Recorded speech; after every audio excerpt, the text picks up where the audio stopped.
Hello students, welcome to the new session. In this session, let us continue the lesson, the best Christmas present in the world. In our previous session, we came to know that in the middle of war on the Christmas day, both German and England soldiers, they were gathering in the no man's land in order to celebrate Christmas together. And at that time, if Jim wished, he could have stopped his soldiers, he could have prevented his soldiers going to the no man's land, but he did not do so. In fact, he also joined his soldiers and he also moved towards no man's land. Now, let us continue the lesson. You cannot imagine, dearest Connie, my feelings as I looked into the eyes of the bridge officer, who approached me hand outstretched. Henceforth, he said, gripping my hand warmly and holding it, I am from Dusseldorf. I play the cello in the orchestra. Happy Christmas. And he is telling, you can't imagine Connie, dearest Connie, you can't imagine, Jim is telling to his wife. That moment when I met a bridge officer, when I saw the eyes of the bridge officer, what feeling came to me? How was that moment? That thing I can't tell you, and you can't imagine that also. That is a wonderful event. That day, that bridge officer, German officer, he approached me, means he came near to Jim, hand outstretched. While he was coming, he outstretched his hands in order to make shake hand. Henceforth, he said, gripping my hand warmly and holding it. He had the hand of Jim and he introduced himself. He said his name Henceforth. That German officer's name is Henceforth. I am from Dusseldorf, and in Germany there is a place named Dusseldorf, and Henceforth belonged to that place. I play the cello in orchestra. Happy Christmas. And before becoming a soldier, he was working as a cello player in orchestra. Here cello means it is a kind of a musical instrument like a large violin. He was the part of an orchestra. Orchestra means a group of musicians who go to one place to another place and they play music there with the help of different musical instruments. So he used to play cello in orchestra. Happy Christmas, and he wished Happy Christmas to Jim McPherson. Captain Jim McPherson, I replied in return. Jim also replied. He said, Captain Jim McPherson. He introduced himself to Henceforth. He said his name, Jim McPherson. And a happy Christmas to you too. He wished happy Christmas to him. I am a school teacher from Dorset in the west of England. And he said, Jim, he belonged to Dorset. It is one place in England, west of England. And before becoming a soldier, he was working as a school teacher. Now he is soldier, but before becoming a soldier, he was working as a teacher in Dorset. Ah, Dorset, he smiled. I know this place. I know it very well.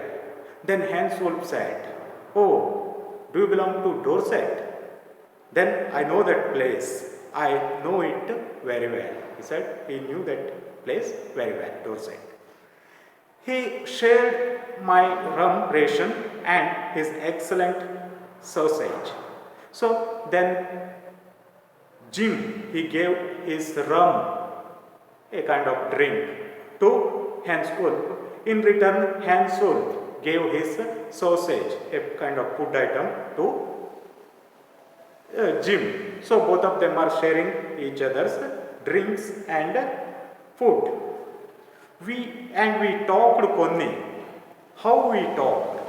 He spoke almost perfect English. After that, they talked about different matters. And while speaking, Hansworth, he was speaking almost perfect English, though he belonged to Germany. In Germany, German language is main language. But he could speak, Hansworth could speak English almost perfect. But it turned out that he had never set foot in Dorset, never even been to England. While he was speaking, he came to know that, Jim came to know that even one time also, Hansworth not came to England. He not came to Dorset, never even been to England. Dorset you live, he did not come to England also even one time. Then why did he say so? He knew about Dorset. Now let's say that one. Yes, he had learned all he knew of England from school and from reading books in English. He knew about England, he knew about Dorset, everything by what? By the knowledge which he had got from the school and by reading the books. He did not come to England even one time also, but he knew about England because of reading the books and because of the things which he learned in the school about England. His favorite writer was Thomas Hardy. His favorite book, Far from the Madding Crowd. So out there in no man's land, we talked of Bathsheba and Gabriel Oak and Sergeant Troy and Dorset. After that, Hansworth, he said his favorite author was Thomas Hardy. Thomas Hardy is very famous novelist in English literature. And his favorite book was Far from the Madding Crowd. This Far from the Madding Crowd, this book is written by, this novel is written by Thomas Hardy himself.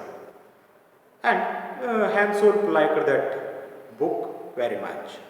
So out there in no man's land, we talked of Bathsheba, Gabriel Oak and Sergeant Roy and Dorset. So now they are talking about the different characters of that novel. Which are the characters of that novel? The characters are like this: Bathsheba, Gabriel Oak, Sergeant Troy, and along with that they talked about even Dorset also. He had a wife and one son, born just 6 months ago.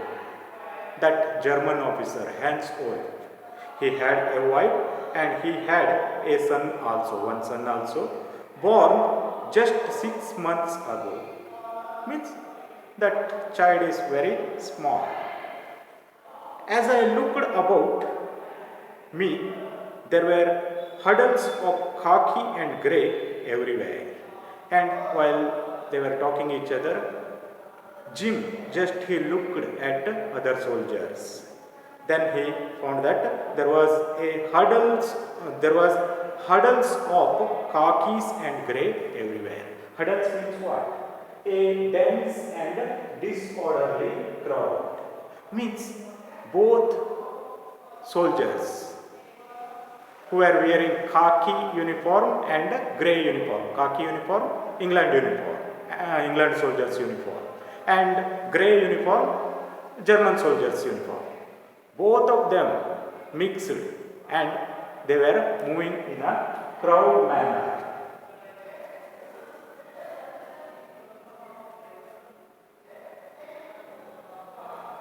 Smoking, laughing, talking, drinking, eating. And they were smoking, they were laughing, they were talking, drinking, eating. See here, in reality they were enemies. German soldiers and England soldiers, they were enemies. But Now they are celebrating Christmas together, they are drinking together, they are talking together, and they are eating, laughing. Here we can see the soldiers themselves have no enmity among them, but when it comes to the matter of saving their country, they have to fight against enemy countries. So this is a very beautiful event where enemies are gathered together and they were celebrating Christmas and they were enjoying the time. Hans Wolf and I shared what was left of your wonderful Christmas cake one day. After that, they shared the cake which was sent by Connie McPherson. Christmas cake was sent by Connie McPherson, and Jim shared that cake with Hans Wolf. He thought the marzipan was the best he had ever tasted. Marzipan means, you see that, a sweet covering on a cake made from sugar, eggs and almonds. The upper layer of a cake. It was very tasty, and Hans Wolf said it was the best he had ever tasted. That marzipan was the best marzipan ever he had tasted. And Jim also agreed for that. We agreed about everything, and he was my enemy. There never was Christmas party like it one day. And both of them are talking about different matters. And Jim was agreeing the opinion of Hans Wolf, and Hans Wolf was agreeing the opinions of Jim. There was no argument between them. Both of them are agreeing each other's opinion. And he was his enemy, and with his enemy he is celebrating Christmas. There never was Christmas party like it one day. For the first time in his life, he is experiencing this kind of very strange Christmas party because he is celebrating Christmas with his enemy. This is very special Christmas party for him in his life. Let us stop here. We shall continue in the next session.